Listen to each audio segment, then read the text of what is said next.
Hello everyone, I hope everybody is doing all right. मेरा नाम तितिक शोरा है। आप लोग मुझे आज के करंट अफेयर्स और डेली न्यूज़ एनालिसिस की क्लास में देख रहे हैं। शुरू करने से पहले इस लेक्चर के पीडीएफ की लिंक आपको कहाँ पर मिलेगी? तो इस लेक्चर के पीडीएफ की लिंक आपको जो है डिस्क्रिप्शन के अंदर मिल जाएगी। यहाँ पर नीचे जो है आपको ग्रुप की लिंक मिल जाएगी। ग्रुप से आप डाउनलोड कर सकते हैं। अगर चैनल को अभी तक सब्सक्राइब नहीं करा तो चैनल को सब्सक्राइब कर सकते हैं। बेल आइकन को प्रेस कर दें रेगुलर अपडेट्स के लिए। वीडियो अच्छा लगे तो वीडियो को लाइक करें, शेयर करें अपने दोस्तों के साथ में। ये पिछले कुछ जो है वीडियोज़ अपलोडेड हैं यहाँ पे, इन्हें देख सकते हैं। कमेंट के अंदर, नीचे कमेंट सेक्शन के अंदर आप आपके अगर कोई क्वेरीज वगैरह हो तो उन्हें लिख सकते हैं। क्वेश्चन वगैरह, क्वेरीज, फीडबैक कुछ भी हो उन्हें लिख सकते हैं। चलिए,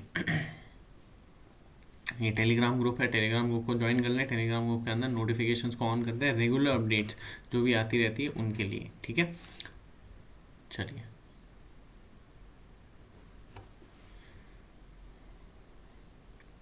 सबसे पहली न्यूज़ ये कुछ पॉलिटिकल है, गवर्नर और सीएम को। तो ये अपन वैसे पॉलिटिकल न्यूज़ के अंदर ज़्यादा इंडल्ज होंगे नहीं, लेकिन इसी बहाने जो है गवर्नर के बारे में कुछ एक बेसिक चीज़ें पढ़ लेते हैं कि भाई गवर्नर क्या है क्या नहीं है। गवर्नर के बारे में जो भी अपने काम की चीज़ उस सबको देख लेते हैं।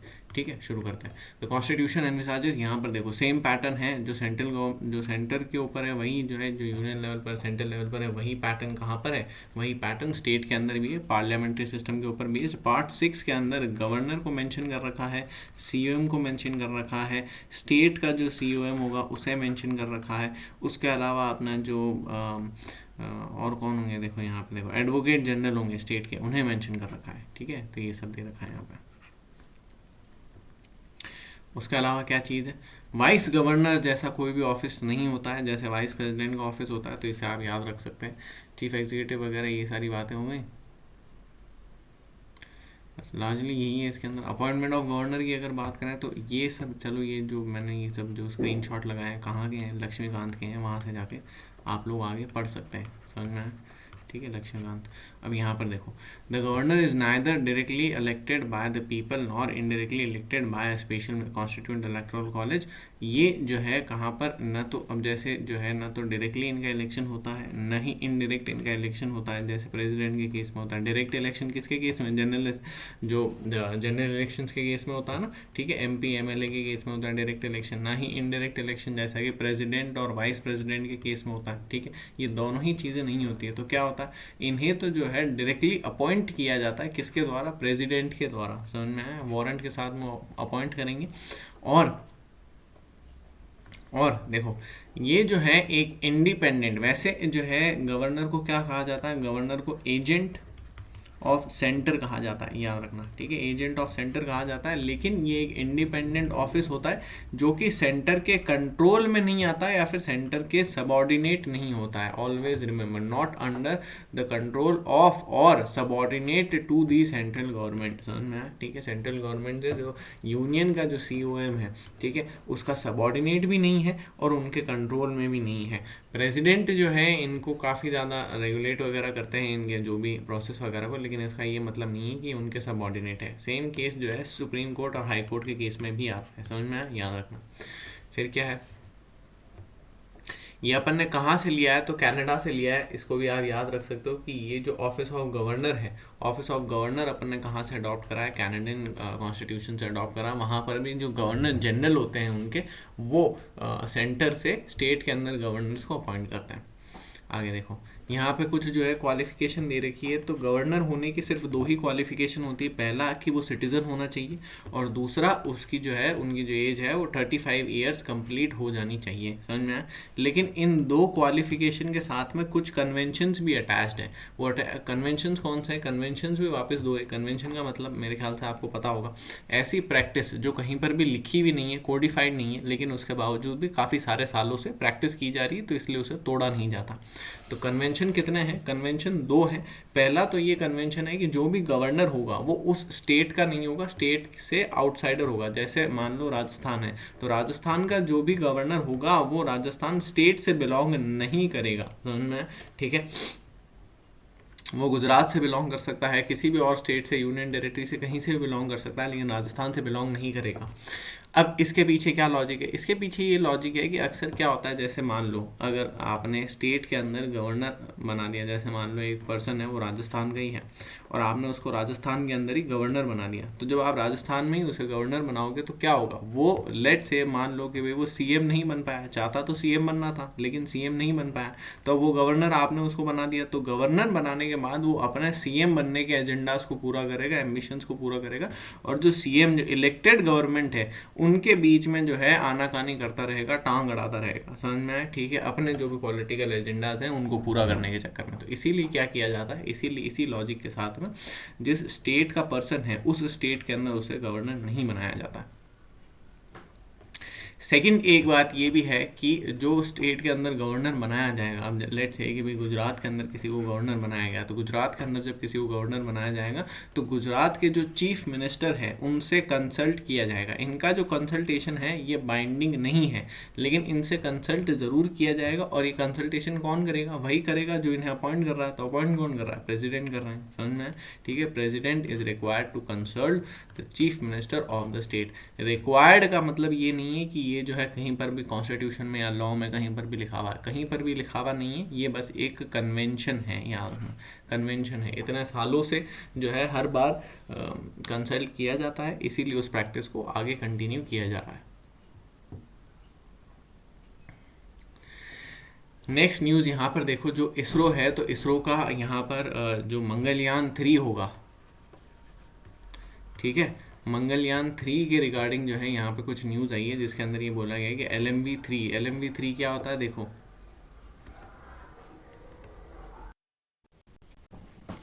ऑलराइट, देखो मंगलयान 3 की अगर बात करें तो मंगलयान 3 जो है यहाँ पे LMV के बारे में कुछ न्यूज़ है। LMV क्या चीज़ होती है? LMV का फुल फॉर्म होता है लॉन्च व्हीकल मार्क 3। अब नाउ मार्क 3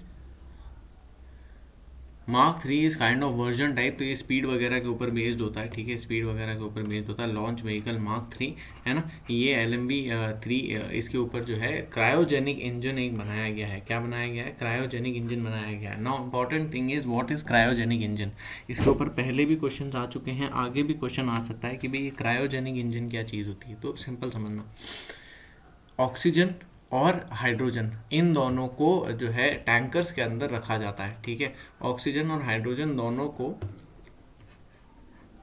एक साथ ऐसे जो है कुछ टैंक के अंदर रखा जाता है। रॉकेट की बात बता रहा हूँ ना, रॉकेट सिस्टम की बात बता रहा हूँ, वहाँ का रॉकेट का जो ये जो इंजन जिसके ऊपर अपने इतने सारे रॉकेट्स वगैरह निकालते हैं, सैटेलाइट्स वगैरह निकालते हैं, तो कैसे होता है, तो ऑक्सीजन को और हाइड्रोजन को, इन दोनों को क्या किया जाता है, इन दोनों को टैंक्स के अंदर भरा जाता है। ये जो टैंक्स के अंदर भरा जाता है, यहाँ पर सिर्फ कंप्रेस्ड ऑक्सीजन और कंप्रेस्ड हाइड्रोजन नहीं होता, बल्कि लिक्विफाइड ऑक्सीजन और लिक्विफाइड हाइड्रोजन होता है। इसका क्या मतलब होता है? इसका मतलब उसे इतना ज़्यादा ठंडा कर देते हैं और कंप्रेस कर देते हैं कि वो जो है लिक्विड फॉर्म के अंदर आ जाते हैं, दोनों के दोनों, समझना है?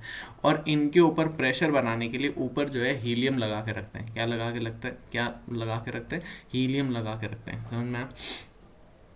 फिर क्या चीज़ होती है, फिर उसके बाद नीचे यहाँ पर जो है, ये तो दो अलग अलग चेम्बर्स है, दिख रहे हैं, सेपरेट चेम्बर्स है ना। फिर नीचे यहाँ पे एक चेम्बर अलग होता है जिसके अंदर क्या होता है, जिसके अंदर यहाँ पे इन दोनों के जो है आउटलेट्स दे रखे होते हैं, ठीक है। फिर उसके बाद यहाँ से थोड़ा सा ऑक्सीजन, यहाँ से थोड़ा जो है हाइड्रोजन, ये दोनों चीज़ें निकलती है। अब ये जब चीज़ें लिक्विड यहाँ पर निकलती है तो यहाँ पर क्या दे रखा होता है, मान लो यहाँ पर लाइट का कोई सोर्स दे रखा है, लाइट मतलब जो फायर टाइप है ना, समझ में आया, ठीक है, इग्निशन टाइप का कोई सोर्स दे रखा है। तो यहाँ पर ये दोनों चीज़ें जैसी आती है और यहाँ पर जैसे लाइट का कुछ सोर्स दे रखा है, कुछ भी कोई भी चीज़ जला रखी, ठीक है, तो उसकी वजह से यहाँ पर एक चीज़ होती है जिसे कहा जाता है कंबशन। कंबशन का क्या मतलब होता है? कंबशन का मतलब जलना, समझ में आया, ठीक है। तो इस चेम्बर को क्या बोला जाएगा? कंबशन चेम्बर, समझ में आया। फिर उसके बाद अगर यहाँ पे बहुत वॉलेंटली आग लगेगी, ऑक्सीजन और जो है हाइड्रोजन की प्रेजेंस में बहुत ज़्यादा वॉलेंटली आग लगती है, और ये अगर बहुत वॉलेंटली अगर यहाँ पर आग लगती है तो फिर क्या चीज़ होती है, फिर यहाँ से नीचे जो है आग बाहर निकलती है। और जब वो आग बाहर निकलती है तो अपन क्या देखते हैं, अपन रॉकेट के नीचे आग को बाहर निकलता हुआ देखते हैं, समझ में आया। Now this is what cryogenic engine, समझ में आया, ठीक है। देखो ये रहा क्रायोजेनिक इंजन। अब इस क्रायोजेनिक इंजन के अंदर यहाँ पे देखो, ये GSLV के अंदर लगा रखा है, GSLV Mark 3 के अंदर है ना, क्रायोजेनिक इंजन वगैरह यहाँ पे ये सब चीज़ें बता रखी है। और ये कंबशन की नोजल है, इधर कंबशन की नोजल है, यहाँ पर कंबशन का चेंबर है। कंबशन चेंबर आपको बताया ना मैंने, ये दोनों जो गैसेज है, लिक्विड हाइड्रोजन और लिक्विड ऑक्सीजन, ये दोनों चीज़ें यहाँ पर अंदर घुसेगी और उसके बाद जो है कंबशन चेंबर से वापस जो यहाँ से आग लग के और फिर इधर से ये सारी देखो बाहर निकल रही, समझ में आया, ठीक है। जिसकी वजह से क्या होगा, जिसकी वजह से जो है ये प्रोपेल करेगा, ऊपर जाएगा, समझ में आया, जो भी रॉकेट है ऊपर जाएगा। फिर उसके बाद में यहाँ पे हीलियम, लिक्विड हीलियम रख रखा है ताकि प्रेशर बना रहे क्रायोजेनिक चेम्बर्स में, ठीक है। फिर उसके बाद देखो यहाँ पर टेम्परेचर दे रखा है कि लिक्विड हाइड्रोजन को कितने पर रखा जाता है, 183 डिग्री सेल्सियस पे। ये आपको दिख नहीं रहा होगा तो ये इसलिए मैंने बड़ा बड़ा लिख दिया। 183 डिग्री सेल्सियस पे किसको रखा जाता है, लिक्विड ऑक्सीजन को रखा जाता है, सॉरी मैंने हाइड्रोजन बोल दिया, ऑक्सीजन को रखा जाता है, समझ में है। और लिक्विड हाइड्रोजन को कितने पर रखा जाता है, लिक्विड हाइड्रोजन को कितने पर रखा जाता है, तो 253 डिग्री सेल्सियस पे। कितने पर रखा जाता है, 253 डिग्री सेल्सियस पे रखा जाता है, समझ में। चलो फिर उसके बाद नेक्स्ट न्यूज़ देखते हैं। नेक्स्ट क्या है, इंडिया ईयू के ट्रेड पैक्ट के ऊपर जो है कुछ एक बात है कि ट्रेड पैक्ट जो है बहुत गेम चेंजर होगा, बहुत ज़्यादा बेनिफिशियल होगा, बहुत बढ़िया होगा। तो यहाँ पर अगर बात करें तो वैसे अभी तक अपन किस किस के साथ FTA कर चुके हैं, एक बार इसको देखते हैं। तो ये फ्री ट्रेड एग्रीमेंट, ठीक है, अभी डिस्कशन में चल रहा है, अभी फाइनल हुआ नहीं है। UK के साथ भी अभी डिस्कशन में चल रहा है, उसके अलावा ऑस्ट्रेलिया के साथ भी अभी डिस्कशन में चल रहा है ना।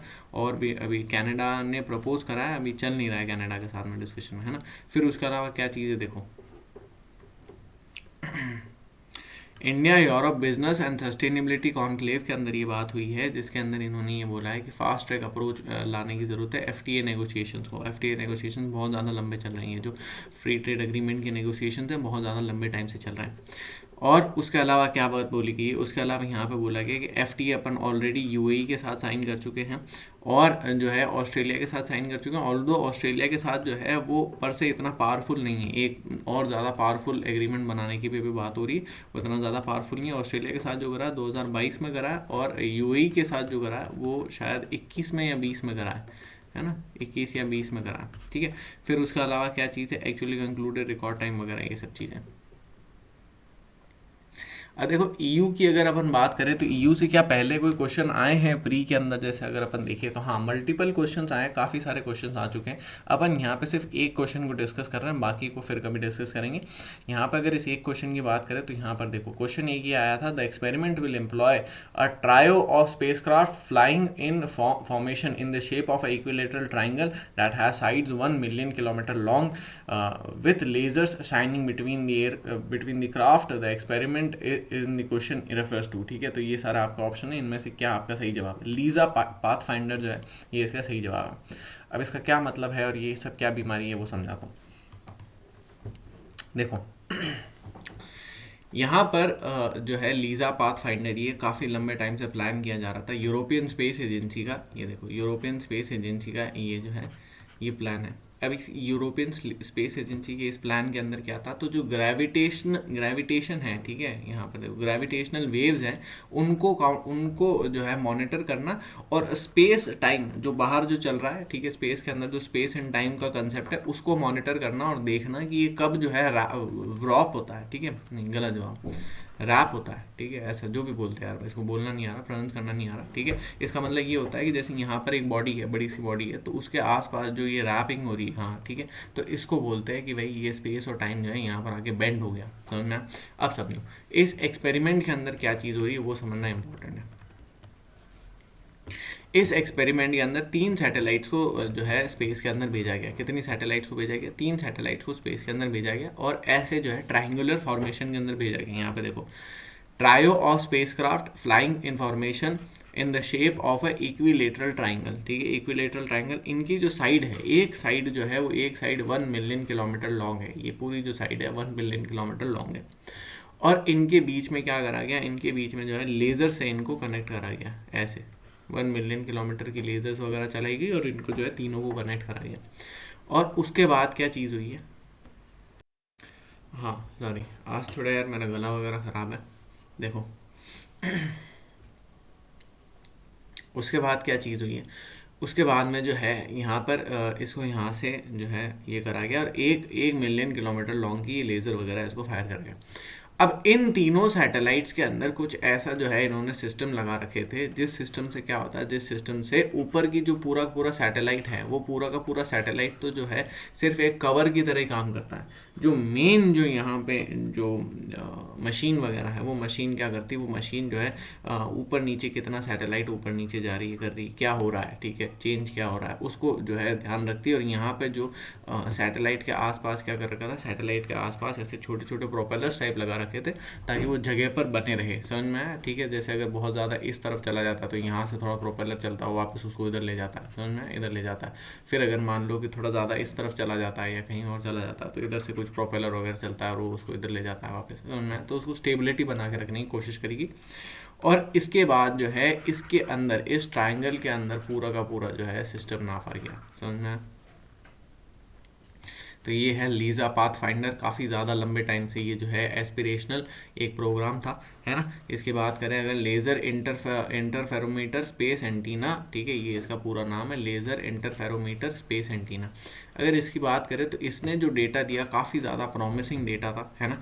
और कुछ जो है कुछ ऐसा कुछ फिगर था, ठीक है, ऐसा कुछ फिगर था। तो ये जो काफ़ी ज़्यादा प्रॉमिसिंग डेटा था, इसके अंदर कुछ कुछ एनोमलीज भी थी, उनको थोड़ा सा स्कैटर कर दिया गया, लेकिन जो सोचा गया था कि ये इतना आएगा उसके काफ़ी ज़्यादा क्लोज है। जो सोचा गया था वो कैसा था, सोचा गया वो बिल्कुल यहाँ से ऐसा और ये इतना था, ठीक है। तो बस ये जो है इतना सा शॉर्टफॉल हो रहा था, तो उसके ऊपर भी काफ़ी ज़्यादा प्रॉमिसिंग है। चलो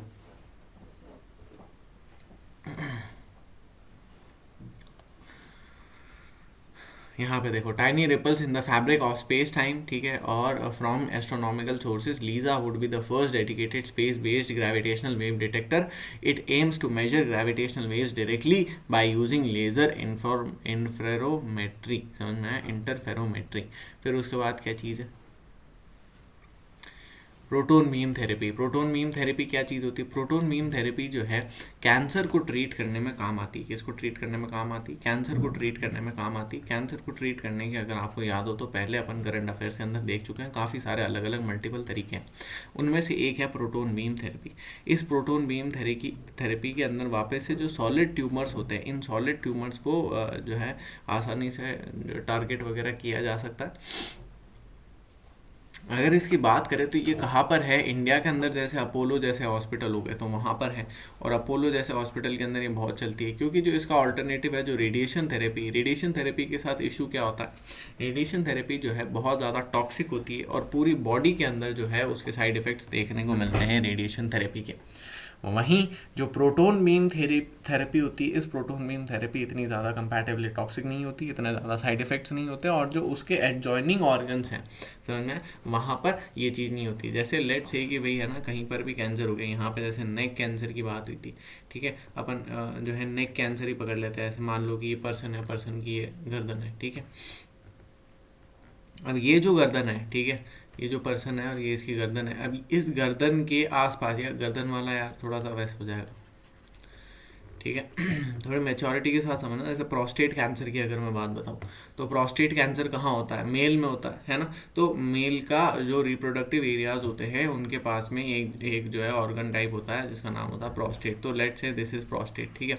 नाउ ये प्रोस्टेट के अंदर कैंसर हुआ तो अब क्या होगा, अब जो है यहाँ पर जब भी थेरेपी वगैरह होगी तो उस थेरेपी के अंदर क्या चीज़ होगी, जो आसपास के जो ऑर्गन्स हैं, ठीक है, जो दूसरे जो ऑर्गन्स हैं उन ऑर्गन्स को भी जो है इफेक्ट आएगा। जैसे प्रोस्टेट के पास में कौन कौन से ऑर्गन्स हो गए, प्रोस्टेट के पास में टेस्टीज हो गई, है ना, मेल टेस्टीज वगैरह हो गई। टेस्टीज के अलावा जो है उसके अलावा इंटेस्टाइन वगैरह, बहुत ज़्यादा दूर नहीं है, मतलब ठीक है पास में ही है, इंटेस्टाइन हो गई। इंटेस्टाइन के अलावा गॉल ब्लेडर हो गया, है ना। तो ये सारी जो चीज़ें होती है, इन सारी चीज़ों को जो है लॉस होता है, समझ में, ठीक है। तो इन सब का आपको ध्यान रखना चाहिए।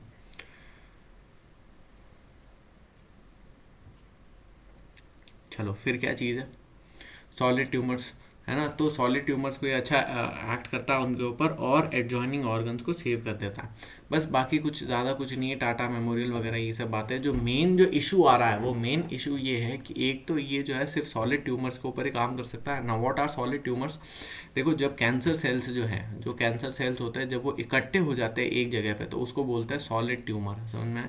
तो ऐसा बल्ज जैसा बना लेते हैं, गिठान बना लेते हैं, इसको बोलते हैं सॉलिड ट्यूमर। और ये जो है एक जगह पे इकट्ठे हो जाते हैं। वहीं जैसे ल्यूकेमिया होता है, तो ल्यूकेमिया के अंदर, ब्लड कैंसर के अंदर क्या चीज़ होती है, कहीं पर भी सॉलिड ट्यूमर नहीं बनता, पूरे ब्लड के अंदर कैंसर होता है, लेकिन कहीं पर भी सॉलिड ट्यूमर नहीं बनता। बस यही सब चीज़ें। यहाँ पे देखो ईरान की न्यूज़ है। ईरान के अंदर ये है कि वहाँ पर एक जो है चीता की डेथ हो गई। अब एक चीता की डेथ हो जाने से इतना ज़्यादा क्या भाई, क्या अपन को पढ़ना क्यों इम्पोर्टेंट है? क्योंकि ये एक चीता जो है ये एक चीता 40-50 में से एक चीता था, समझ में? ठीक है, तो टोटल जो है पूरे एशिया के अंदर, पूरे एशिया नहीं पूरे वर्ल्ड के अंदर, पूरे वर्ल्ड के अंदर जो है जो एशियाटिक चीता है, ठीक है, एशियाटिक चीता है आज की तारीख में सिर्फ और सिर्फ ईरान के अंदर है। कहाँ पर है? सिर्फ और सिर्फ ईरान के अंदर है। और इसके अंदर ईरान में भी कितनी इनकी पॉपुलेशन है? मात्र 40 से 50 इनकी पॉपुलेशन बची है, और उसमें से भी एक की डेथ हो गई। ठीक है, तो यहाँ पर ये चीज़ है। अब एशियाटिक चीता के अगर फीचर्स की बात करें तो फीचर सबसे पहले देखो, जैसे ये जो है थोड़े ज़्यादा फरी होते हैं। देखो इनको दिख रहा है, इतना जो अभी हमने कूनों के अंदर आए वो इतने ज़्यादा फरी नहीं दिख रहे थे। ठीक है, तो ये थोड़े ज़्यादा फरी होते हैं, हाइट वगैरह में थोड़े शॉर्ट होते हैं, छोटे होते हैं, बिल्ली से थोड़े ज़्यादा क्लोज दिखते हैं, कि हाँ ज़्यादा बिल्ली जैसे दिखते हैं। उसके अलावा इनकी जो आँखें होती है, ठीक है, आँखें यूजुअली रेड होती है, यूजुअली है ना, यूजुअली रेड होती है। और क्या चीज़ है, कलर भी थोड़ा लाइट होता है, थोड़ी लाइटर स्किन टोन होती है ना। और क्या चीज़ है, अब ये तो ठीक है फालतू की बातें होगी। काम की बात अगर मैं अपन देखें तो IUCN के अंदर क्या इनकी लिस्टिंग है? IUCN के अंदर ये जो है क्रिटिकली एंडेंजर्ड के अंदर आते हैं, वल्नरेबल कैटेगरी में। दूसरा साइट्स का जो कन्वेंशन है, साइट्स के अंदर कहाँ पर आते हैं? साइट्स में अपेंडिक्स 1 में आते हैं, मतलब बिल्कुल भी ट्रेड वगैरह इनकी पॉसिबल नहीं है। अपेंडिक्स 1 के अलावा क्या चीज़ है, वाइल्ड लाइफ प्रोटेक्शन एक्ट के अंदर कहाँ आते हैं? कहीं नहीं आते, क्योंकि है ही नहीं, है ही नहीं ना। 72 के अंदर जो है, 1972 के अंदर वाइल्ड लाइफ प्रोटेक्शन एक्ट आया था। 1952 के अंदर जो चीता है इंडिया से कम्प्लीटली वैनिश हो चुके थे, 47 में ही वाइल्ड से जा चुके थे, समझ में आया? फिर क्या चीज़ है, फिर देखो यहाँ पे, फिर देखो यहाँ पे जो है येलो स्टोन नेशनल पार्क के बारे में दे रखा है। येलो स्टोन नेशनल पार्क कहाँ पर है? USA के अंदर है। इसके बारे में अपन पहले भी कई बार पढ़ चुके हैं। USA के अंदर जो येलो स्टोन नेशनल पार्क है, ये वर्ल्ड का फर्स्ट नेशनल पार्क था। ठीक है, तो इसको आप याद रख सकते हो, वर्ल्ड का फर्स्ट नेशनल पार्क था। यहाँ पे गीजर्स वगैरह भी हैं, वुल्स वगैरह यहाँ के फेमस हैं। ठीक है, उसके अलावा अगर बात करें तो और क्या चीज़ है यहाँ पर, और जो है और क्या है देखो, हाँ फिर यहाँ पे कुछ क्वेश्चंस वगैरह दे रखे हैं। अब इन क्वेश्चंस का एक एक करके जो है आंसर निकालते हैं। ठीक है, सबसे पहले फर्स्ट क्वेश्चन को अगर आप देखोगे तो which of the following national parks in South India gets its name which means serpent river in the local language. तो ये कौन सा है? ये नागर होल टाइगर रिजर्व है। ठीक है, अब नागर होल टाइगर रिजर्व को राजीव गांधी नेशनल पार्क भी कहा जाता है, और कर्नाटका के अंदर है। कहाँ पर है? कर्नाटका में है। और नागर होल क्या है? नागर होल यहाँ पे रिवर बहती है, तो नागर होल इस रिवर को आप याद कर सकते हो, है ना, कर्नाटका के अंदर नागर होल रिवर। फिर क्या चीज़ है, which national park in central India inspired the, तो ये जो है रूडियर्ड किपलिंग की जो बुक थी, क्या नाम था? जंगल बुक, आप सबने देखा ही होगा। ठीक है, तो जंगल बुक, तो ये जो बुक थी इसको ये कौन से नेशनल पार्क वगैरह से इंस्पायर्ड हुई है? तो पेंच नेशनल पार्क से इंस्पायर्ड हुई है। पेंच के बारे में अपन ने पढ़ा है। कौन सा नेशनल पार्क? पेंच नेशनल पार्क। कहाँ पर है ये? मध्य प्रदेश में है, समझ में है? ठीक है, मध्य प्रदेश में। और कौन सा है? तो संजीव नेशनल पार्क भी है, अपन ने देखा है ना। संजीव नेशनल पार्क के अलावा और यहाँ पे कौन सा है? तो कूनो जो है, कूनो भी यहीं पर है ना, तो इनको आप याद रख सकते हो। और भी खूब सारे हैं। चलो फिर उसके बाद क्या चीज़ है, established in 1936 and named after one William Malcolm Hailey, governor well known hunter. ये वाला क्वेश्चन नहीं देखा, इसका इतना कोई ज़्यादा वर्थ नहीं है। फिर in which state is the Mahavir Harina Vanasthali national park? तो ये महावीर हरीना वनस्थली नेशनल पार्क कहाँ पर है? ये आंध्र प्रदेश में है। कहाँ पर है? सॉरी, तेलंगाना में है। ठीक है, सॉरी, तेलंगाना में है, पहले आंध्र प्रदेश में था। ठीक है, वो आंध्र प्रदेश चेंज हो गया, तो अभी तेलंगाना में है। ठीक है, फिर उसके अलावा और क्या चीज़ है, स्प्रेड ओवर ये, हाँ, तो designated tiger reserve, largest tiger reserve कौन सा है? लार्जेस्ट टाइगर रिजर्व जो है वो नागार्जुना श्रीशैलम टाइगर रिजर्व है, याद रखना। ठीक है, सुंदरबंस में नहीं है, बल्कि नागार्जुना श्रीशैलम टाइगर रिजर्व है। श्रीशैलम के ऊपर पहले भी 2 बार क्वेश्चन बन चुके हैं। ठीक है, तो ये कहाँ पर है? ये आंध्र प्रदेश के अंदर नल्ला मल्ला फॉरेस्ट के अंदर आता है। कौन सा फॉरेस्ट के अंदर आता है? नल्ला मल्ला फॉरेस्ट के अंदर आता है। नल्ला मल्ला हिल्स भी हैं वहाँ पर। नल्ला मल्ला हिल्स के अलावा और भी अपन ने सारे हिल्स वगैरह वहाँ पे देखे हैं। कौन कौन से हिल्स है बताओ। अब इसी बहाने जो है ईस्टर्न घाट्स के अंदर जो भी हिल्स हैं उन सब का नाम ले लेते हैं। सबसे पहले तो नदन सिरकार्स, ठीक है, फिर उसके बाद जो आता है नल्ला मल्ला, फिर नल्ला मल्ला के बाद क्या आता है, नल्ला मल्ला के बाद आते हैं वेनुकोंडा। वेनुकोंडा, वेनुकोंडा के बाद कौन सा आता है, वेनुकोंडा के बाद पालकोंडा और नगरी। समझ में आया कौन आता है, पालकोंडा और नगरी हिल्स, है ना। नगरी के बाद क्या आता है, नगरी के बाद जावेडी और शेवड़ोय, ठीक है, जावेडी और शेवरॉय, है ना। फिर शेवरॉय के बाद कौन से आते हैं, तो शेवरॉय के बाद जो है, शेवरॉय के बाद जो है पंचमलई आते हैं, ठीक है, पंचमलई आते हैं, सिरुमल्ली आते हैं, है ना, पंचमलई और सिरुमल्ली, ठीक है। और कौन आता है, और जो है पलानी हिल्स आते हैं, है ना, वरुशनाड हिल्स आते हैं, पलानी हिल्स आ गए, वरुशनाड हिल्स आ गए, तो ये सारे यहाँ पर आते हैं, ठीक है, इनको आप याद रख सकते हो। चलो फिर उसके बाद क्या चीज़ है नेक्स्ट, यहाँ पे देखो, how did the silent valley, नहीं, द डिचिंगम, ठीक है, Dachigam, Dachigam national park located near Srinagar is consider last and biggest refugee for which endangered member of deer family. तो हंगूल नाम है इनका, ठीक है, हंगूल नाम इनका। रेड डियर भी बोलते हैं इनको, है ना, रेड डियर भी बोलते हैं। रेड डियर के अलावा इनको और क्या बोलते हैं, कश्मीर स्टैग भी बोलते हैं। क्या बोलते हैं, कश्मीर स्टैग भी बोलते हैं। ऐसे ये दिखते हैं, समझ में, ऐसे दिखते हैं। फिर उसके बाद और क्या चीज़ है, और यहाँ पर जो है मस्क डियर भी मिलते हैं, है ना, मस्क डियर भी मिलते हैं, लेकिन ये मस्क डियर नहीं है, एक बात तो ये याद रखना। दूसरी बात ये याद रखना है कि ये जो रेड डियर है, हंगूल जो ये हैं, ठीक है, ये हंगूल सिवाय यहाँ के, ठीक है, सिवाय डाचीगम नेशनल पार्क के कश्मीर के अंदर और कहीं पर भी नहीं मिलते हैं, समझ में आया, ठीक है।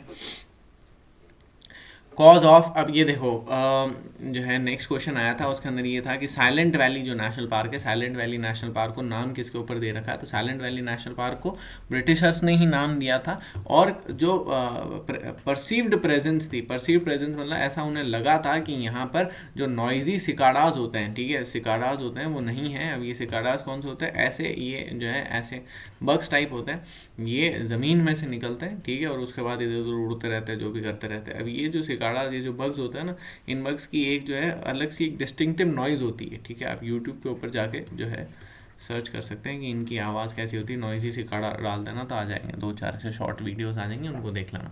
तो इनकी ऐसी डिस्टिंक्टिव नॉइज़ होती है, ऐसे मतलब ऐसे लगता है कि जैसे पानी बह रहा हो, ठीक है, वैसी नॉन स्टॉप नॉइज़ जो है ये करते रहते हैं, खूब ज़्यादा इनकी पॉपुलेशन होती है, ठीक है। तो ऐसा परसीव किया गया था कि वहाँ पर जो है ये नहीं है, तो इसलिए वहाँ पर इनकी आवाज़ नहीं है, तो ये शांत है नेशनल पार्क, इनकी आवाज़ से शांत है। लेकिन ये परसीव्ड ही था, सही नहीं था, फैक्ट नहीं था, समझ में आया। छोटा सा वीडियो था, अगर आपको अच्छा लगा तो लाइक करें।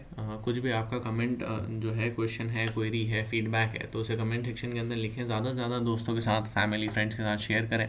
सब्सक्राइब करें चैनल को अगर अभी तक आपने सब्सक्राइब नहीं करा है तो। Thank you.